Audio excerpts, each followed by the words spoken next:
Welcome to the program. Our top story at this hour, it is day 2 of former Prime Minister Imran Khan's long-promised Azadi March. The Pakistan Tehreek-e-Insaf chief gathered his supporters in Lahore to commence the rally.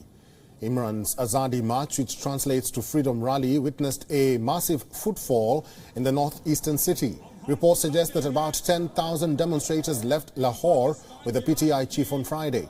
The convoy got off to a colourful start with dance, drums and patriotic songs. While addressing the rally, which is scheduled to reach Pakistan's capital Islamabad on November 4th, the former Prime Minister reiterated his demand for early elections. मैं साफ और शफाफ election चाहता हूं और साफ और शफाफ election में मेरी आवाम फैसला करे कि इस मुल्क की क़यादत कौन करेगा। ना वाशिंगटन करे, ना अमेरिका करे, इमरान खान, ना कोई और करे, आवाम को फैसला करने दो। Imran Khan maintains that his ouster in a parliament no-confidence vote in April was unlawful and a conspiracy by his political opponents orchestrated by the United States, a charge denied both by Washington and Pakistan's new Premier Shehbaz Sharif.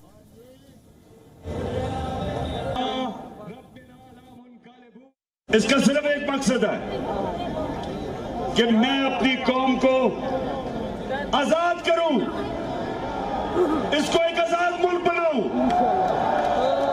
इस मुल्क के फैसले मुल्क से बाहर ना हो, ना लंदन ना वॉशिंगटन। इस मुल्क के फैसले पाकिस्तान में हो और पाकिस्तानियों के लिए हो। Imran Khan's rally is expected to cover a distance of around 400 kilometers with frequent stops across various cities. Imran's rally comes amidst beefed-up security arrangements by Shehbaz Sharif government and its stern warning against those who attempt to break the law. The Pakistan authorities have deployed as many as 13,000 troops to deal with any sort of situation. And like I mentioned, the rally is scheduled to reach Pakistan's capital Islamabad on November 4th. The former Prime Minister Khan reiterated his demand for early elections, and he has continued to do so in his rallies, in his previous rallies. And this one is going to be a major turnover for Imran Khan as he continues to insist on early elections in Pakistan. Imran Khan maintains that his ouster in a parliament no-confidence vote in April was unlawful and a conspiracy by his political opponents orchestrated by the United States, a charge both denied by Washington and Pakistan's new Premier Shehbaz Sharif. And Imran Khan's rally is expected to cover a distance of around 400 kilometers with frequent stops across various cities. Imran's rally comes amidst beefed-up security arrangements by Shehbaz Sharif government and its stern warning against those who attempt to break the law. The Pakistan authorities have deployed as many as 13,000 troops to deal with any sort of situation. And like we understand that the former Prime Minister will talk about the appointment of the new army chief.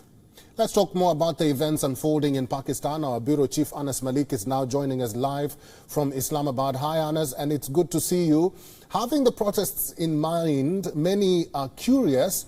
Have the protests marches put any pressure on the Shehbaz Sharif government?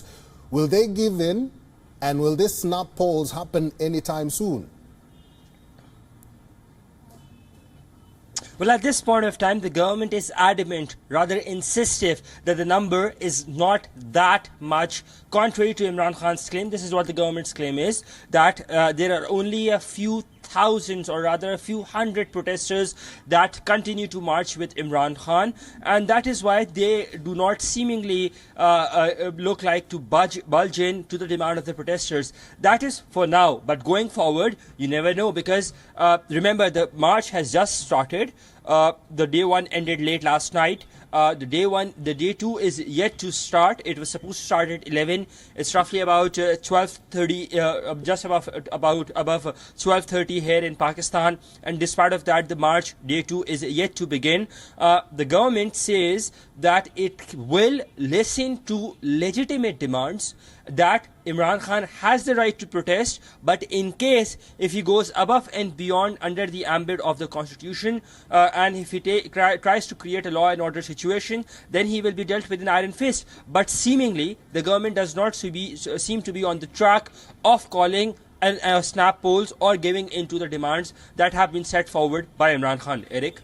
Anas Malik, this protest or rally will cover a distance of 300 to 400 kilometers. Give us a status of the long march. How has the procession been so far from yesterday? Well, yesterday, Imran Khan started his long march from Liberty Chalk in Lahore, which is technically the center of the city, and he was to end it at one of the gates of Lahore, that's in Ichra. But he ended it at about Data Darbar. That's after a 10-hour ride. He says that the crowd is so huge that it is not possible for his container to proceed at a pace. Therefore, they're moving ahead at a very, very slow pace, or at a snail's rate, it would not be wrong to say. Today, the long march is scheduled to head to Gujranwala. Then from Gujranwala, tomorrow it will be heading to Sialkot. Then day 4 would be in Gujarat. Day 5 will be in Jhelum. Day 6 will be literally at the gates of Islamabad in Rawalpindi and Rawat. And then day 7, that would be the 4th of November. That's when he intends on coming to Islamabad.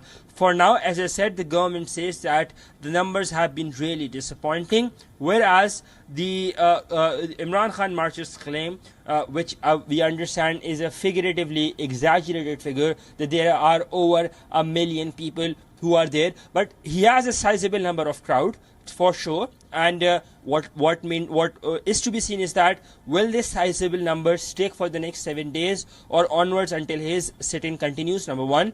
Number two, will this sizable number get bigger or will it shrink as and when the processions from Sindh and KP join in? That would be somewhere around on the day number 5 or 5th day. So all of these questions are up in the air, and they will be very closely monitored on the part of the government and on our part as well. Eric? Anas Malik, finally, you mentioned it. Let's talk about the crowds and the number of supporters that Imran Khan is getting at this moment. Is this worrying the government? At this point of time, it's not. The government, as I said, the government says that it's only a handful or some hundreds of protesters, not even in thousands, and that they say that it's not a threat right now. Though we've seen media reports quoting intelligence sources saying that they fear that thugs and looters and those who are involved in plundering, they can possibly be part of the march as well, and they can create a law and order situation for which the government prima facie has done arrangements. They've placed down containers, they've placed down barricades, they've got in police and FC and rangers respectively. So the government is trying to make sure that they put in more and more barricades in order to prevent the protesters from getting into main areas of Islamabad. That's number one. And number two, that they are keeping a track of the head count in case if the number gets bigger, then that can be alarming or worrisome for them. But at least for the time being, it is not. Eric? Live from Islamabad, WION Pakistan Bureau Chief Anas Malik, thank you. WION is now available in your country. Download the app now and get all the news on the move.